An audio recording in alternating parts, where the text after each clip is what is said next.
PCC మార్పు PCC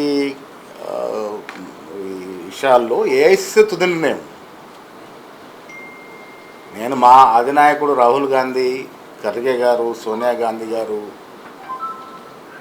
KC Venugopal గారు, ఆనాడు రాష్ట్రంలో ముఖ్యమంత్రి రేవంత్ రెడ్డి గారితో పాటు చాలామంది సీనియర్ నాయకులు మహేష్ అయితే సరైన వ్యక్తి అని నాకు అవకాశం ఇచ్చారు. నేను పనిచేస్తున్నానా లేదని ఏఐసిసి ఎప్పటికప్పుడు పరిశీలిస్తుంది.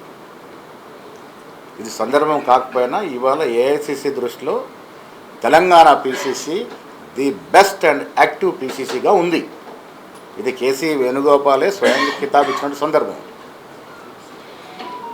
ఆది నాయకత్వం మాకు కితాబ్ ఇచ్చినప్పుడు, నేను మా ముఖ్యమంత్రి కలిసి పనిచేస్తున్నప్పుడు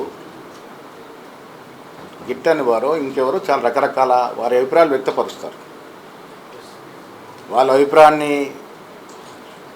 నేను ఏకీభవించడం లేను, కానీ కొట్టిపారేయడం లేను. ఎందుకంటే వారికి అస్వేచ్ఛ ఉంది కాబట్టి ఆ స్వేచ్ఛ వారికి ఆ ప్రసారం చేసుకునే అవకాశం ఇచ్చింది, ఆ వెసులుబాటు ఇచ్చింది. ఆ వెసులుబాటులో వాళ్ళు ఇచ్చినారు. అదే ఛానళ్ళు గతంలో నా గురించి చాలా మంచి కథలు కూడా చెప్పారు.